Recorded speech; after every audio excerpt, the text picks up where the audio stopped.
हरे कृष्णा। महाशिवरात्रि पर्व की आप सभी को हार्दिक शुभकामनाएं।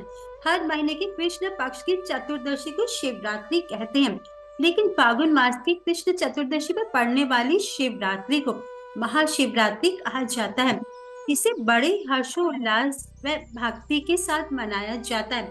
प्रलय की बेला में इसी दिन प्रदोष के समय शिव जी तांडव करते हुए आंच को तीसरे नेत्र की ज्वाला से भस्म कर देते हैं। इसीलिए इसे महाशिवरात्रि या जलरात्रि भी कहा गया है। इस दिन शंकर भगवान का विवाह हुआ था, इसीलिए रात में भोले भंडारी की बारात निकाली जाती है एवं पूजा करके फलहार किया जाता है। शिव यानी मंगल या कल्याणकारी। वे शंकर, शंभु, महादेव, महेश, रुद्र आदि नामों से भी पुकारे जाने वाले आदि देव इस भौतिक जगत के नियंता भी हैं। ब्रह्म संहिता के अनुसार ब्रह्मा जी बताते हैं कि जिस प्रकार दही दूध से ही उत्पन्न होता है, परंतु दूध का विकृत स्वरूप है, उसी प्रकार शिव जी भी इस भौतिक जगत के नियंता के रूप में ब्रह्मा एवं विष्णु के साथ सृष्टि के संचालन में सहायता करते हैं। अन्यथा वर्णन आता है कि ब्रह्मा, विष्णु, महेश रजो, सत्व तथा तमो गुण द्वारा इस भौतिक जगत की व्यवस्था चलाते हैं। विष्णु तथा महेश गुणातीत हैं, अर्थात गुणों से परे हैं, और उनकी अधिष्ठा में इस जगत की सृष्टि एवं विनाश होता है। इसी संदर्भ में उन्हें गुणावतार भी कहा गया है। कई बार ये गलत धारणा फैलाई जाती है, शिव जी तमोगुण से प्रभावित होते हैं, परंतु ऐसा बिल्कुल भी नहीं है। भगवान शिव गुणों से परे हैं और इस जगत में तमोगुण के अधिष्ठान देव ही हैं। तमोगुण के अधीन भूत, प्रेत, पिशाच उनके अनुयायी हैं। महाभारत के अनुशासित पर्व में विष्णु के सहस्त्र नाम में शिव रुद्र नाम से एक अर्थ यह भी निकलता है कि दोनों में कोई भेद नहीं है। वह इस प्रकार कई शास्त्रों में हम ये पाते हैं कि विष्णु एवं शिव में कोई भेद नहीं है, परंतु अधिक गहन अध्ययन में हम पाएंगे कि भेद है भी। इसको श्री चैतन्य महाप्रभु ने अचिंत्य भेदभाव की संख्या दी थी। अब भेद कैसे है? श्रीमद् भागवतम के 12वें स्कंद में वर्णित है कि ये श्रीमद् भागवतम सभी वेदों का सार है, और उसी वेदों के सार भागवतम में ये वर्णित है कि वैष्णव में सर्वश्रेष्ठ शंभु है। वैष्णव नाम यथा शंभु। श्रीमद् भागवतम के 4थे स्कंद में भगवान शिव रुद्र गीत का वे कहते हैं कि जो भी इस स्रोत का पाठ करता है, उसके लिए भगवान श्री कृष्ण की भक्ति पाना सहज हो जाता है। वैष्णव परंपरा में से एक रुद्र संप्रदाय के भक्त भगवान शिव द्वारा प्रदत्त कृष्ण भक्ति के मार्ग का अनुशीलन करते हैं तथा इस परंपरा के आचार्य श्री विष्णु स्वामी जी हैं। पद्म पुराण में भगवान शिव अपनी पत्नी पार्वती को बताते हैं कि हे रमा, हे सुमुखी, राम नाम विष्णु सहस्त्र नाम के समान है। मैं सदा राम का स्तवन करता हूँ और राम नाम में ही रमण करता हूँ। इस प्रकार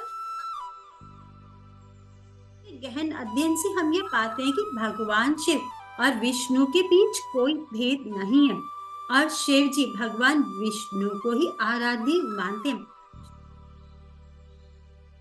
भागवतम के 8वें स्कंद में भगवान शिव द्वारा भगवान विष्णु के मोहिनी अवतार के दर्शन हेतु याचना करने पर विष्णु जी ने उन्हें मोहिनी रूप के दर्शन दिए, परंतु हुआ क्या? विष्णु जी ने अपनी माया द्वारा मोहिनी के पति शिव जी का आकर्षण उत्पन्न करके उन्हें भ्रमित कर दिया।